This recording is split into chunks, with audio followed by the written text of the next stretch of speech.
Welcome to the Shift & Co podcast, your beacon of empowerment and transformation. Here, wisdom converges with actionable steps, where universal principles of abundance, wellness, and happiness come alive. Introducing Laura Brennan-Ballet, the dynamo behind the science of empowerment, here to supercharge your journey with her expertise in neuroenergy. And alongside her is Stefan Hoffman, melding corporate acumen with deep esoteric wisdom. He's poised to amplify your inner voice, transforming whispers into declarations. Together, they promise to captivate, elevate, and fundamentally shift your perspective. Now, here are your hosts, Laura and Stefan.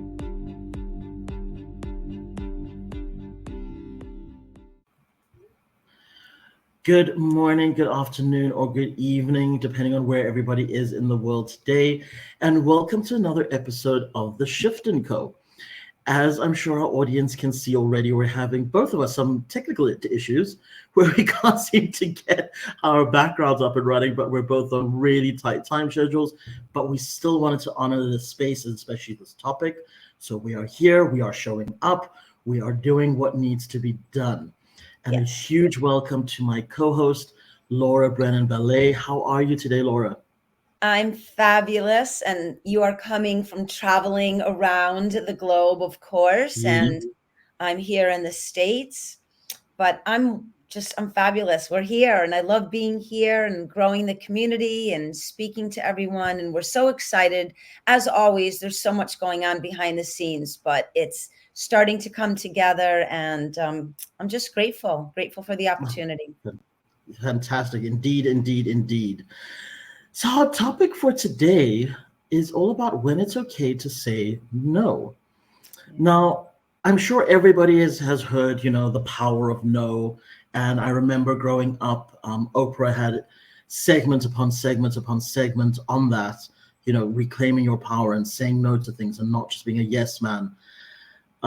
But I think also in later years, or at least over the last year or so, there's been this, as always happens in a world filled with polarity, right? The shift to you have to say yes to everything so that you experience new things.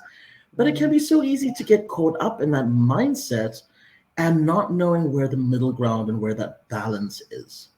So I think this is quite an interesting and very timely topic for us all.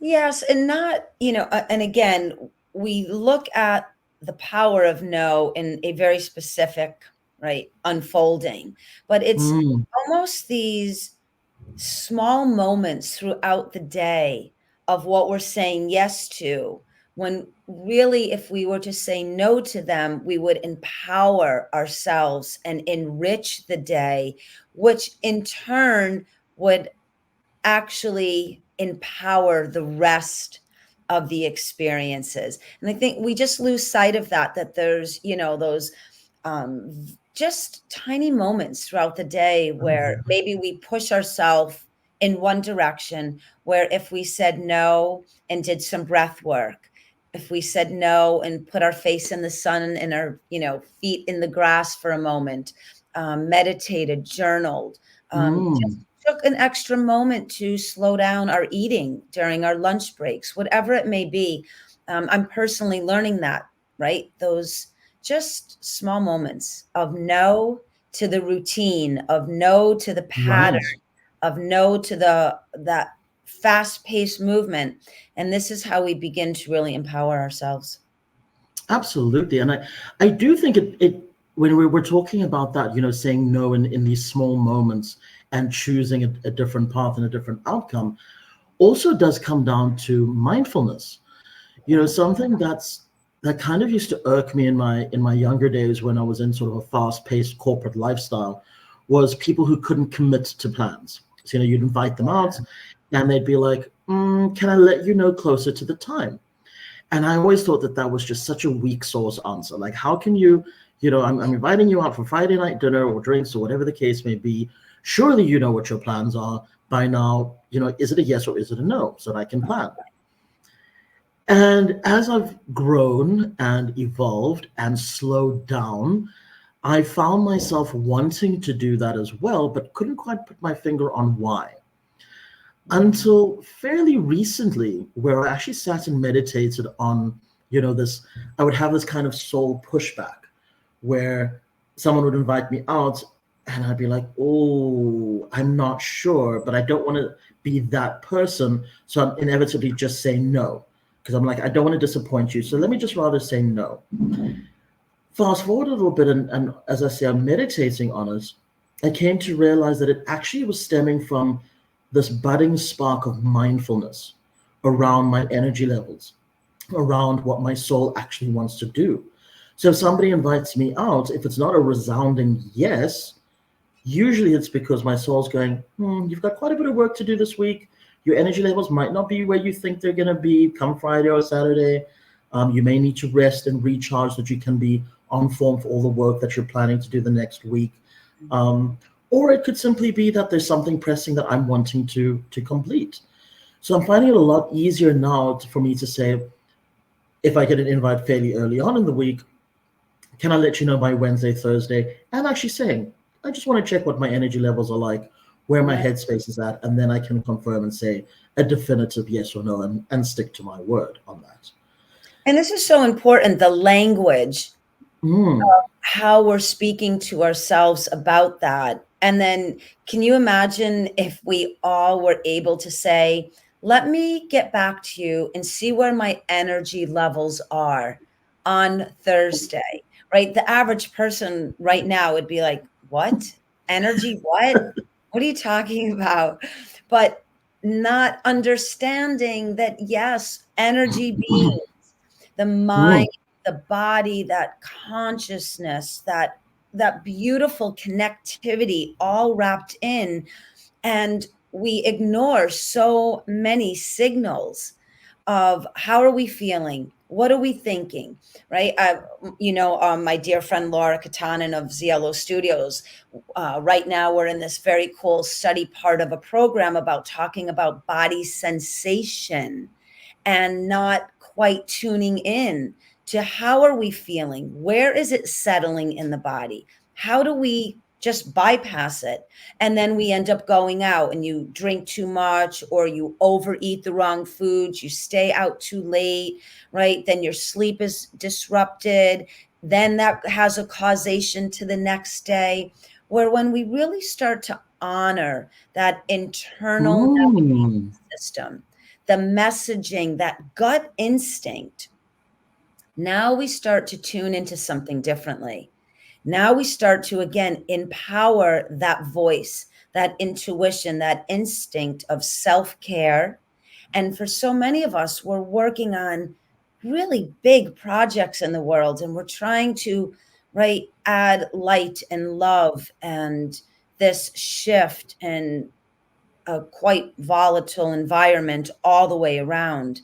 And so I think it's so important to listen and honor self. And then maybe we have positive effect on other people, because they might be like, yeah, I really want to go, but I'm exhausted from a long work week. Or I really want to wake up Saturday morning and have a beautiful day at the beach or the hike or whatever it may be. And we're so used to just yes, yes, yes. And then when you start to exercise, right, what saying no feels like, it's like everything else. It's that muscle. You're just like, no, I don't think so. I'm good. I'm good. It's exactly that. And I'm so glad you brought that up, because for the longest time, and I knew this, I was mindful of the situation where people would invite me out and I wouldn't feel like going. And I would go anyway because I feel bad because I said yes or whatever the case may be, only to get there. And because I'm not in the mental space to be there, I would end up ordering a lot of alcohol to kind of get myself onto a level where I can feel sociable and feel social with everyone around myself. And it's only now in the last couple of weeks that I've been looking back on what that required from me and looking at what it was doing to my life, to my goals. And it suddenly hit me that it's a very odd system that we create for ourselves without realizing that we're willing to quite literally, and I'm not saying there's anything wrong with having a drink or anything, but we do know that it is toxic at the same time, right? In everything in moderation, of course.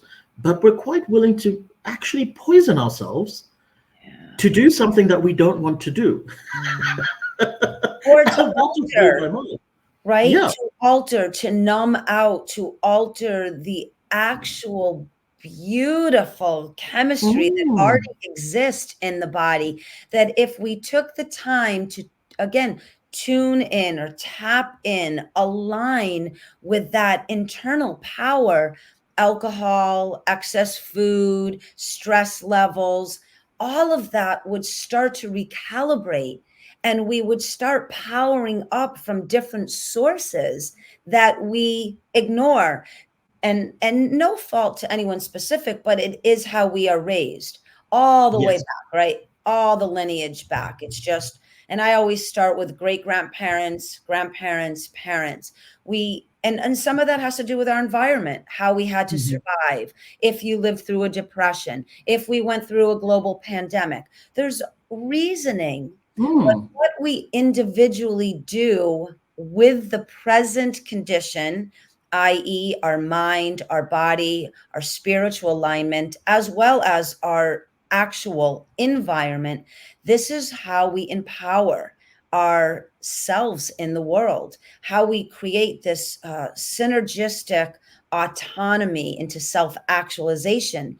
We learn what it is to exercise personal authority of saying no to places, spaces, people, events that don't feed the greater journey of really becoming an evolved soul. In my humble personal opinion. However, there are moments when, woohoo, the party is on and it is amazing. And the music and the dress and the ambiance, and maybe there's some champagne and the food, all of it. And it's important for the spirit to partake in all of that beauty. And it always brings me back.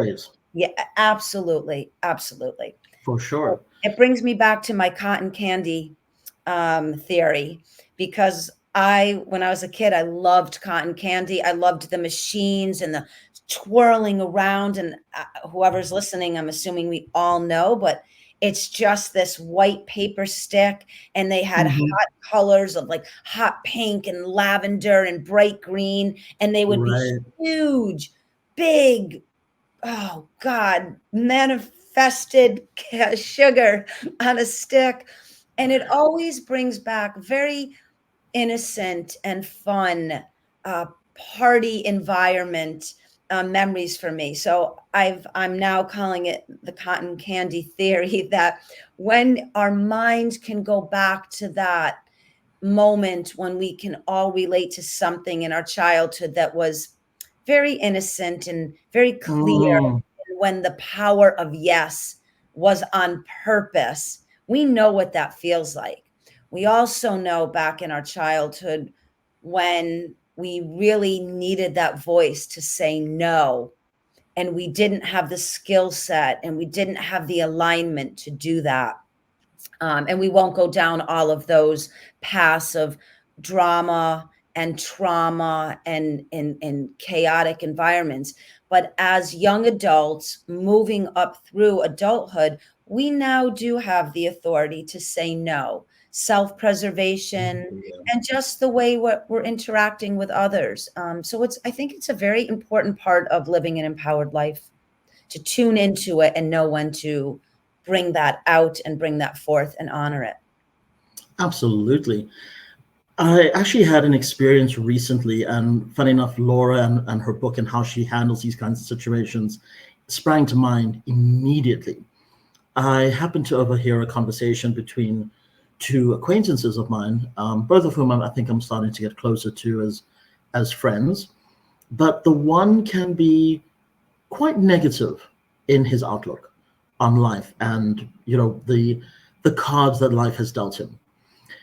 And a couple of times, he's brought certain things up, and I've tried to express to him that it is just perception. And even if things are looking really bleak at this point in time, to try and focus on those glimmers of joy, of happiness, so that you have something to be grateful for, as opposed to focusing on the negative.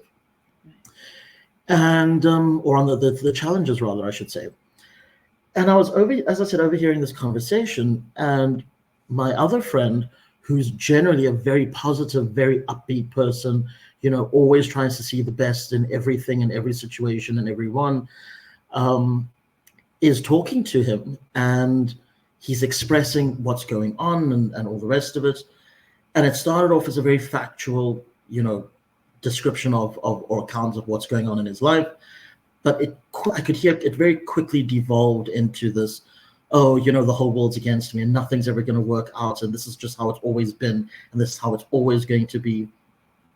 And my other friend, he's sort of going, no, look at me. I've done this and I've done that. And I thought things were bad. And I turned it around, and you could do the same. You're highly talented and blah, blah, blah. And this person just kept on with this negativity. The more that my other friend, he's sitting there and I can hear he's really wanting to help. And he's going, no, dude, come on, you've got this. You can carry on. And afterwards he came to me and he goes, Shem, I feel so bad for this friend of ours, because he's just in such a bad space. And I said, well, just bear in mind that this has kind of been a pattern with him since we've met him, since we've known him. I said, and B, you did very, very well in maintaining your energy levels, but just also be aware that if you're spending too much time in that space, you are going to have your joy, your positivity sapped out of you. And the reason I brought up Laura in the book is because you're exceptionally good at, when somebody is going through a challenging situation, unable to bring it to a neutral or a positive energy state, you kind of just go, here are the tools, and I'll be back when you're ready to move on forward, right? And I brought that up, and my friend said, yeah, well, it wasn't that long. It was a short conversation. It was only 10 minutes. And I thought about it, and I said, that is true. It was a short conversation. You're not wrong. But bear in mind that everything in life is a result of tiny incremental moments. Yeah.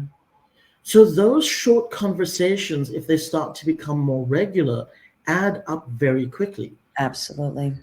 So you, as a person who's highly energetic, highly positive, always grateful for the world around you, if you've got 10 people, each taking 10 minutes of your time, right? That's over an hour and a half of your time that they've taken, that you can never get back.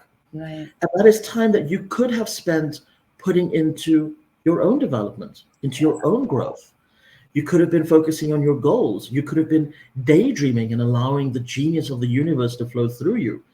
Instead, you're helping someone, or trying to help someone. You're not actually helping them. Right. You're trying to help someone who doesn't want to be helped.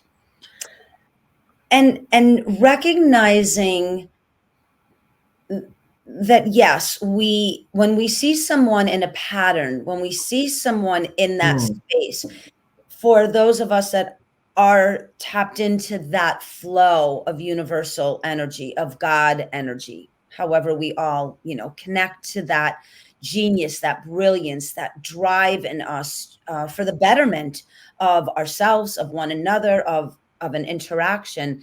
This is where that skill comes in, to really be discerning and listen. What is the energy structure of this particular interaction at the moment? And how much time am I willing to put into trying to recalibrate it for that other person?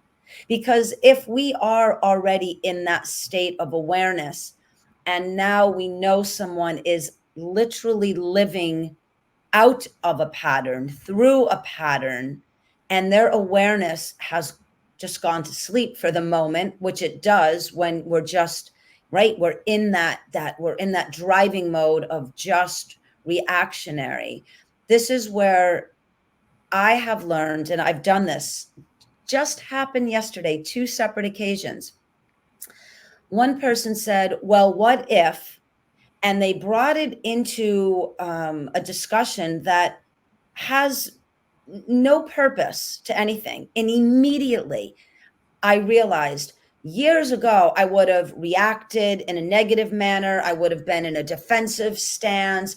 I would have, been ready to pounce on it with whatever my mindset, was at the time. And instead, I took a breath and I said, I'm not sure where your intention is in the moment, bringing that up, but it has no place in my present or future.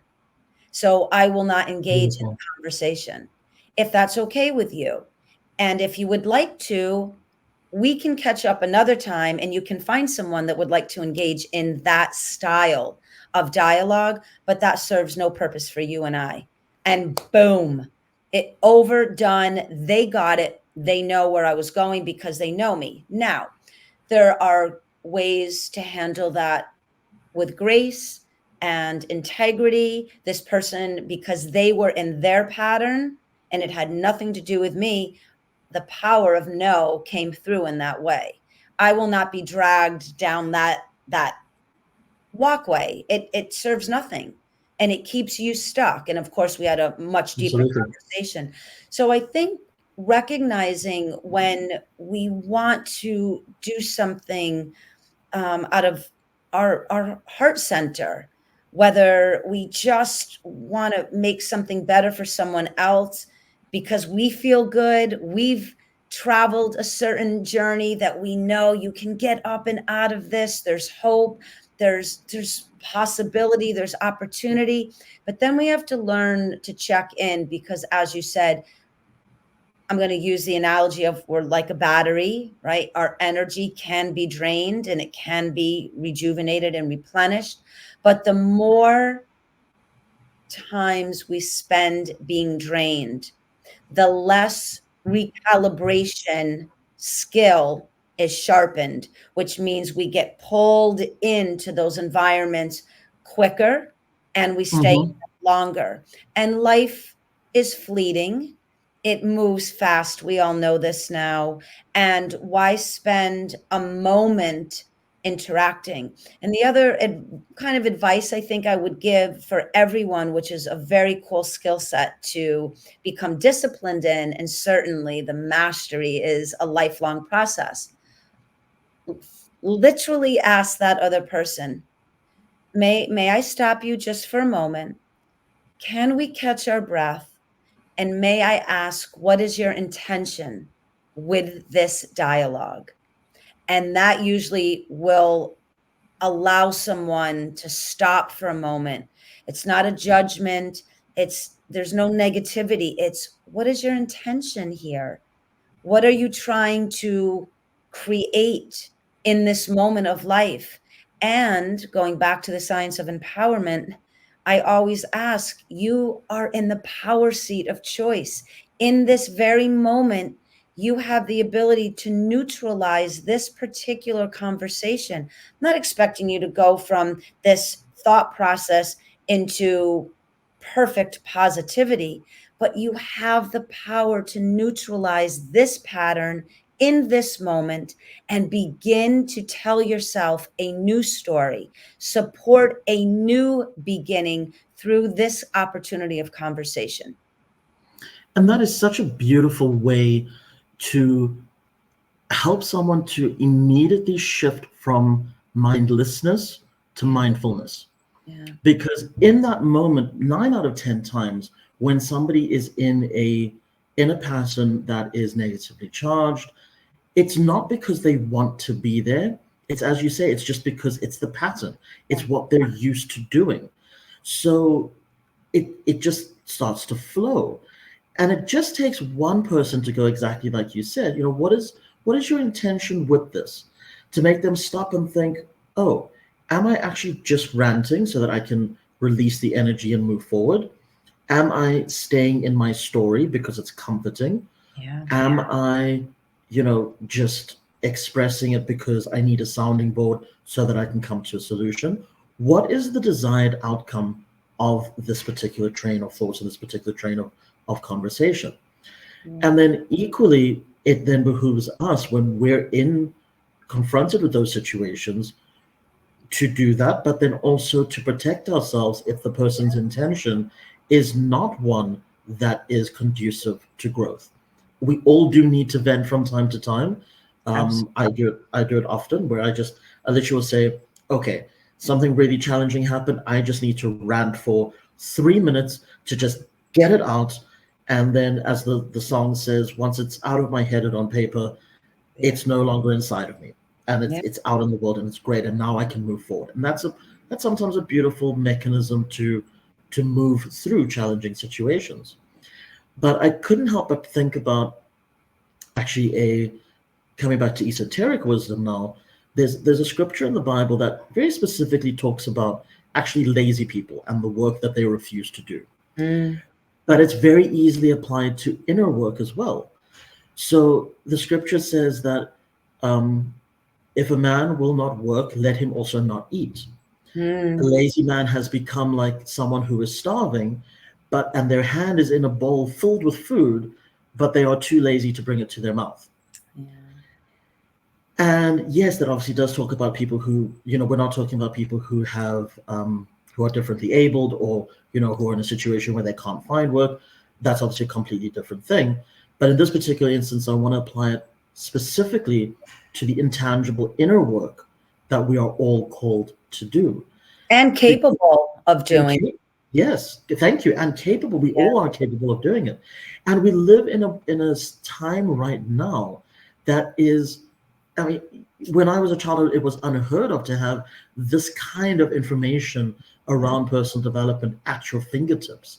So there really is no excuse for us to be stuck in a space unless we are choosing, and I'm using that word very specifically, choosing to not do the work. So if you are choosing to do the work and people around you are not, that to me would be a perfect time for you to go, no, thank you. I don't want this in my space right now. Please, let's pick this up when you're in a different headspace, or, when we've done some work together and we can move forward. And also, as you're just talking through this, I'm realizing again, think of the amount of energy it takes to stay in that pattern. The mind-brain matrix has fooled us into thinking it isn't work. It is the way it is. Number one, we give up our power. We certainly give up our consciousness, right? Really coming full front and center. We give up so much by staying connected in the repetitiveness of those patterns that keep us in these negative thoughts, negative behaviors, negative patterns. Also, what we don't connect any of this to is what it does to the internal biology, the actual cells, and how this language and putting ourselves in environments where we should have said no and we said yes. What we do to the cellular system and the physiology of the body, that's definitely another whole podcast. But if we start to understand that all thought is creative, and it is, we are in physicality with this incredible data machine, enter information in, the brain takes it, but then the patterns start to settle in, which creates an algorithm, which is how we live. We live from a pattern, which becomes a behavior, which becomes a habit that was based on a thought. Sometimes, whether we're aware of it or not, certainly in our childhood, so much of this we're really not connected to through the power seat of awareness. It just is what we saw, what we heard, what we mimicked, how we dealt with it. And now we become adults that just are playing out these algorithms in the data center. So using the power of mind, using the language and the fluidity of thought, not because it's what we have to do, because we actually can design it, engineer it, conduct it to be something of an empowered process to then live an empowered life. So when we're sitting there and we're dialoguing, or when we're in an argument or a discussion or up against a challenge with our partnerships, with our children, in our work environment, out in the world, think about What is my place in this particular interaction? And Mm. even if I'm with someone that is sleepwalking, unaware, that is an indication for me to spark the awareness, to spark the awakening in myself. I am not going to join the sleeping. I am not going to make that decision anymore to be part of the conversation, part of the collective mentality, part of the political message, whatever it may be. I'm going to exercise autonomy. I'm going to begin to journey into becoming a self actualized thinking human being, because that is the only way we begin to create sparks of light and love on this planet. It is the only way we can counteract the balance needed. And yes, it starts with every conversation, every interaction. Our awareness into how to live an empowered life starts with ourselves.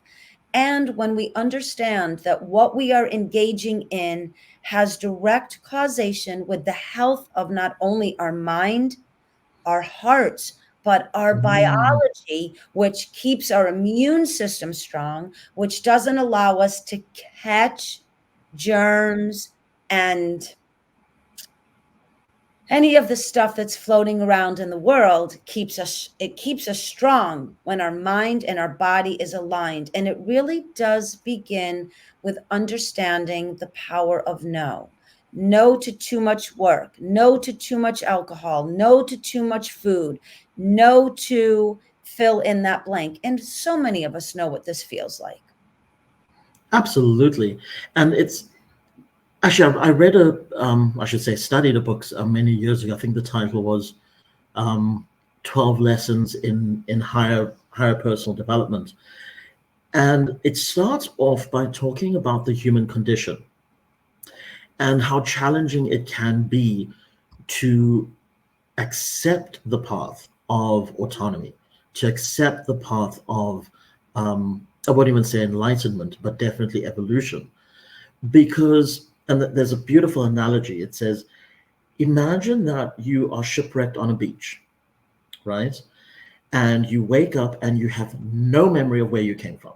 You just know that you woke up here, you're on a beach, it's deserted, and you have no memory of what happened before, not even your own name. And you get up and you start walking, and slowly but surely you come across other shipwreck survivors. But then it starts to turn out that some have been there for, just a day, like you, and others have been there for quite some time, sometimes even many years. And as a result, you start to take on their way of doing things because you have no memory of what came before, right? So you do what everybody else has been doing. But in so doing, you forget that they are in the exact same boat. They also woke up on that beach with no memory, no skills to speak of, and they've just kind of been muddling their way through. And the book says this is a perfect analogy for society. You're born into a world, to parents, to grandparents, to a whole family system, to a whole culture, that just like you came into this world at one point in time with no memory of what came before, no skill sets to speak of, and just muddled their way through. Now, obviously, some of the stuff they got right, some of it they got massively wrong because it's trial and error. That's how society develops, right? But the book then goes on to say you can't expect that society, the shipwrecked society, which is, again, a beautiful analogy for the world around us, has all the answers because they're just as in the dark as you are. So it behooves you to start to figure out where you actually came from, what you actually want, and how to best achieve that in order to reach your goals. But it then also brings out that, as usually happens, the moment you start to go against the grain and against the flow of how things have always been done, right, there's a lot of pushback.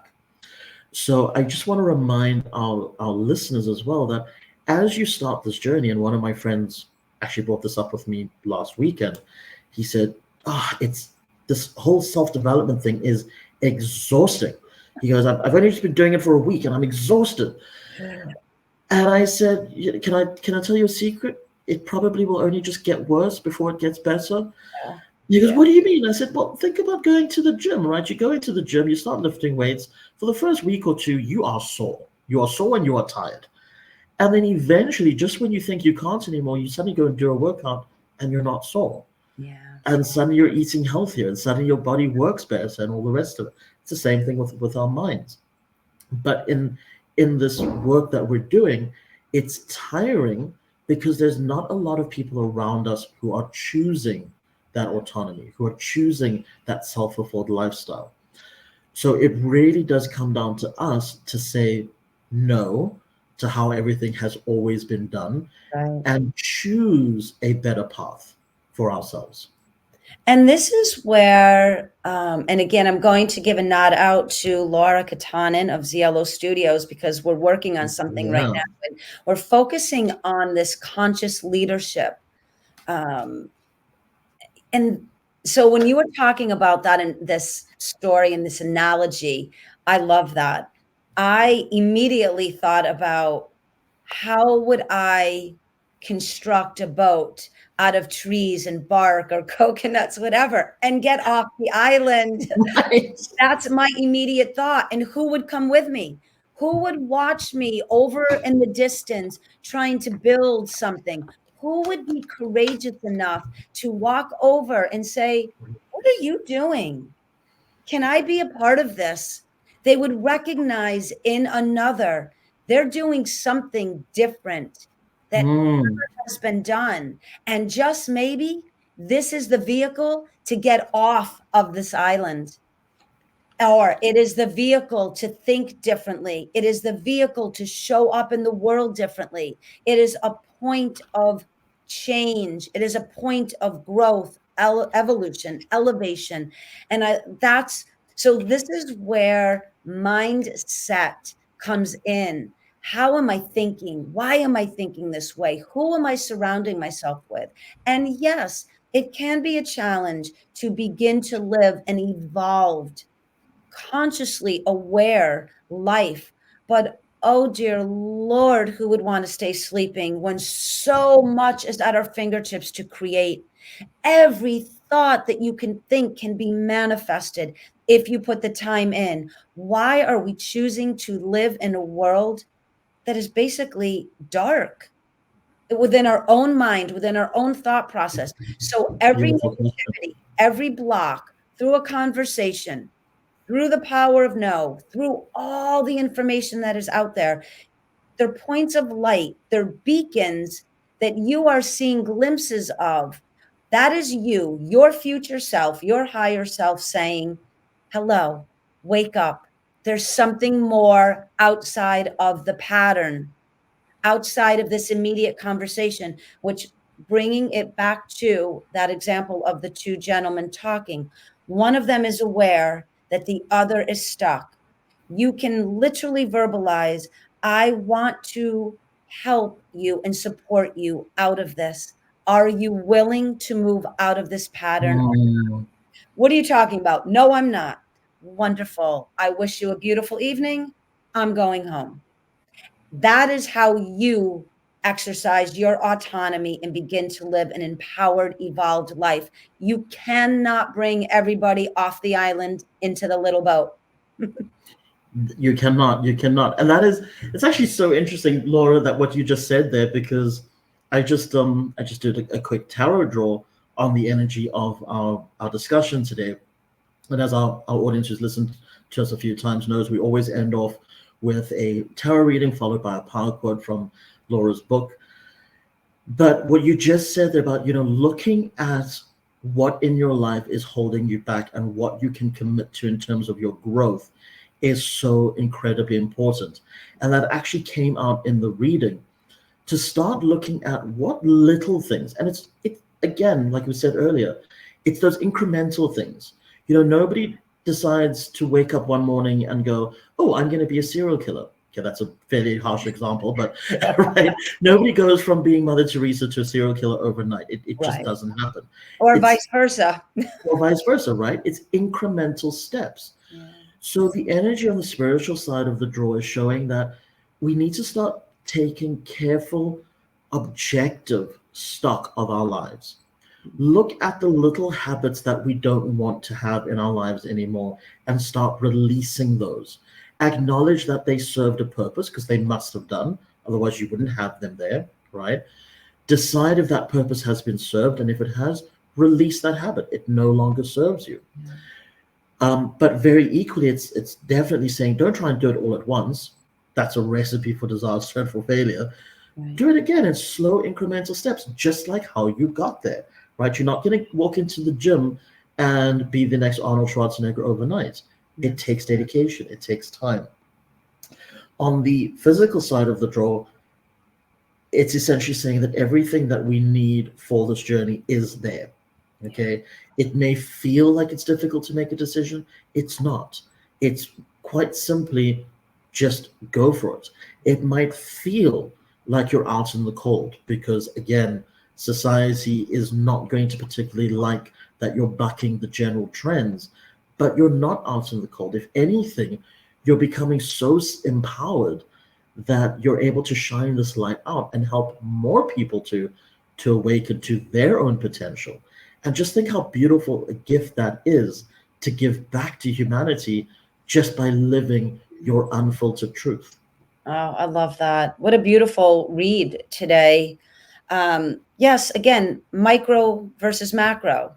It's that simple, small, incremental moments of awareness, of a skill, a tool, a modality, a thought, a story, an analogy, however we want to look at this, a symphony, a piece of artwork, a garden, a beach, the flow of the ocean, the moon, the sun. There's so much in nature, the nature of self and the nature that is expressed out, to grab onto, anchor for a moment in time, just to give you that glimpse of the possibility, the opportunity of how I can learn to think differently, to feel differently, to recalibrate the negativity into a beautiful grounded space of neutrality that then empowers me to become an empowered being. So we all know the power quotes I pick at the beginning,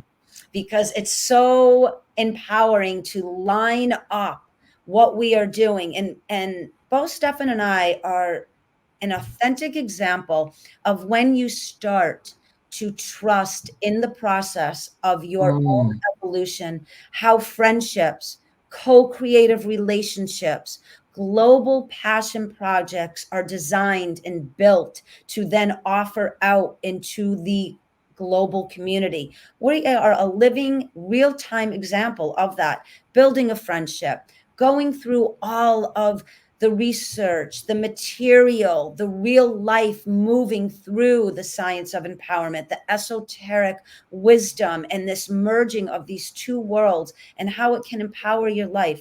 So not only certainly like, but share this podcast and what we do. It really will change your present condition and actually not only motivate, but support you in your journey. And we always pick a power quote out of the book. And here we go. So everything we're talking about, I want you to take in these words and see how the universe supports elevation. We must program into the thought process positive intention. We must program into the thought process positive intention. Set up the awareness, set up the intention, set up the power of no in everything you're doing. Intend a positive experience, empower yourself through it. So if you're involved with something that is negative and that person is unwilling to stop the negativity, you now remove yourself because you've already set your intention to having a positive experience. It's not going that way. You gave it a moment. You tried to recalibrate it. The other person's dug their heels in. You do not need to subject yourself to their pattern and their refusal to evolve from that moment on. Now you evolve to your next level. Power of now. Oh, love that. That is just Absolutely beautifully said. I actually, but you're right though, Laura. We are both living embodiments of this because we really do put this into good use every day. I mean, Yeah. we are still human. We still wake up from time to time going, Yeah. ugh, do I have to? Yeah. And we just go, no, actually, I'm going to choose to have a great Yeah. day. Yes. And it's so incredible. Even when these challenges arise, you just kind of laugh them off because it's like, well, it's something else that's going to come my way. It's a Yes. catalyst for something brilliant. It has to be. And And it will pass. yeah. And it can pass into something when you intend it to. Better, higher, more enriching. And I'm going to just say one other thing. If we can learn to look at the reflection, observe whatever it is in our environment as a change mechanism for our own betterment, this is where mastery begins its journey. Yes. We start to take the present challenge not as something against us, but as an internal recognition of a support system that's trying to merge into the human condition. Now we begin to really live an empowered life because nothing no longer brings us down a negative path. We take it and we use it and recalibrate it to neutralize and actually propel us into a positive mindset, a positive body, a positive experience. And you just don't stay in the negativity long anymore because it just doesn't do anything but exactly. keep you in the pattern. So have an empowered day. Create an intention today around a high thinking mindset. Let the biology and the cells have a party inside. I'm healthy. I'm strong. Exercise what it's like to pull something really wonderful and powerful and positive in. Play with the universal energies and patiently watch what happens. And a side note, if you keep seeing something opposite, that's your indicator that that's your pattern of thought. And now let the goodness come on in. Beautifully said. Beautifully said. Ladies and gentlemen, as always, a huge thank you for joining us here on the Shift and Code today. Please do be sure to like, share, and subscribe. The button is just down there. And in the description is the link to purchase Laura's book as well on Amazon, so you can grab a copy of that. And we will see you all next week, same time, same place. Thank you so much for joining us. Bye. Bye now. Another enlightening journey concludes here at the Shift & Co. podcast. If this episode resonated, share the wisdom, subscribe for more transformative tales, and continue this voyage of growth with us. Until our paths cross again, keep shifting, stay curious, and embrace the continual evolution of self.